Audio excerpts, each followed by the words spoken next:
It is day 15 for us, which is Sunday, January 1st. So, Happy New Year to you all and best wishes for 2023. I hope that you all get what you're hoping for in the coming new year. We have spent a couple of nights here at McClellanville in 5 Fathom Creek. It has been a moderately sheltered place with good holding.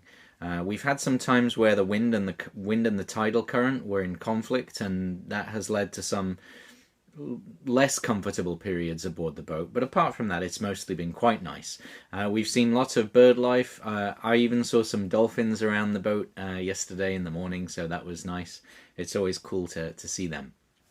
We are still on our journey to Charleston. We're going to get some service for our diesel engine at Western Branch Diesel in Charleston. That is going to be on Tuesday and Wednesday. It's still only Sunday, so we're not in a big rush to get there. We are going to depart 5 Fathom Creek today, we think. Whether we make it all the way to Charleston or whether we anchor earlier than that at a place called Dewey Creek, we'll see. We'll see how quickly we can get out of here, by which I mean, at the moment we're enveloped in a fog bank. Right now I'm going to go and do some checks on the diesel engine, make sure we've got oil and that the coolant level looks good and that the belts look good before we start warming her up.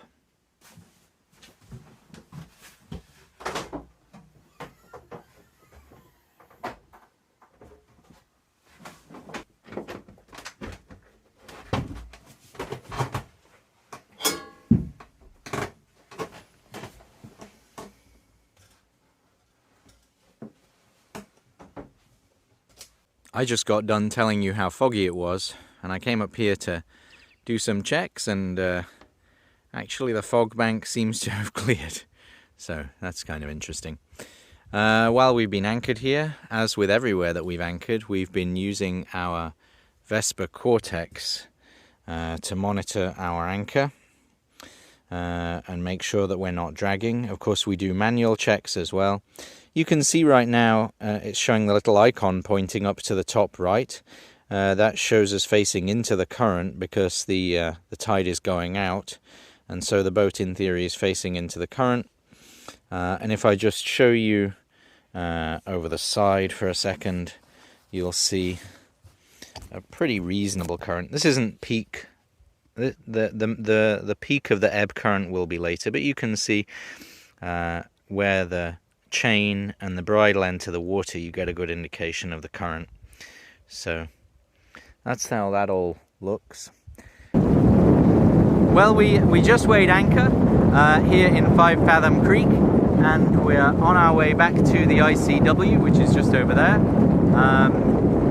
When I'm done with the anchor, sometimes it's more or less messy up here on deck because of the mud that comes up from the anchor. On this occasion, the anchor came up pretty cleanly. It had been down there for a few days, and there had been good currents and there had been good winds, so I thought that there would be a bit more mess, but it came up really cleanly, and we're on our way out.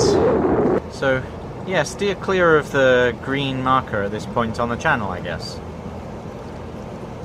Today's section is quite a bit shallower than some of the other sections of the ICW we've travelled through so far.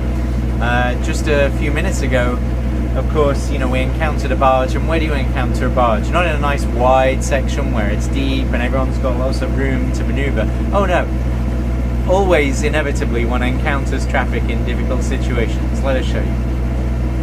6'1", 6'2", 6'3", 6'4", 6'6", 6'7", 7 feet,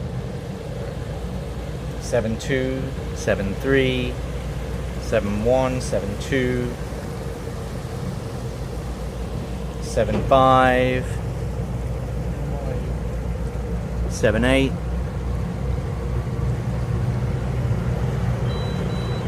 8 feet, 7'6", 7'5", 7'9", 8'2". So you can see parts of the exposed bank right now. We're at low tide in this rather shallow section of the ICW. So that's kind of interesting. We didn't anticipate it being as shallow as all this. But at the same time, if you look at our depth history on this gauge, you can see that it might not be very deep, but it's also not fluctuating a great deal.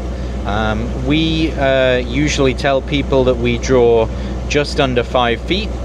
So with a seabed 8 feet below the waterline there and very consistent, we're not too nervous.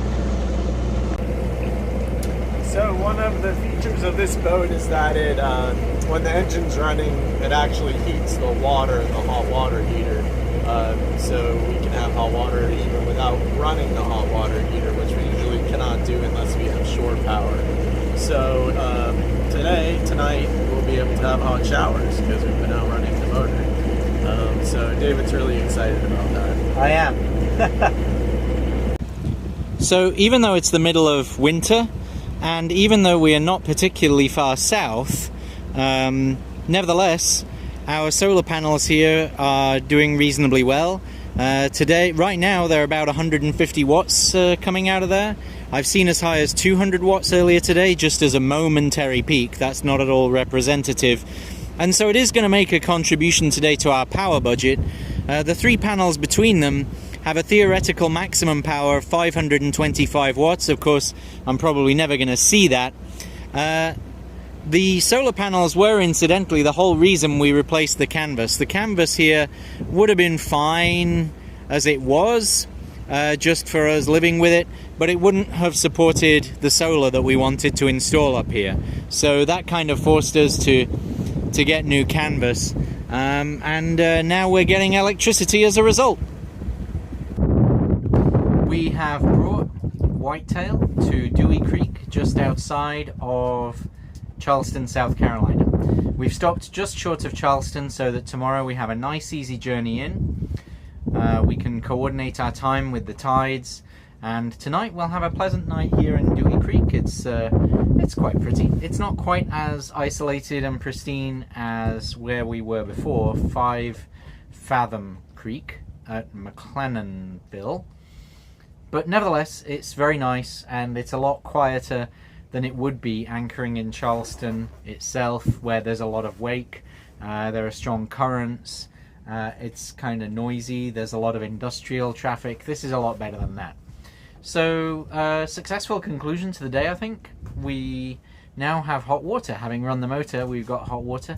I'm going to go and have a shower.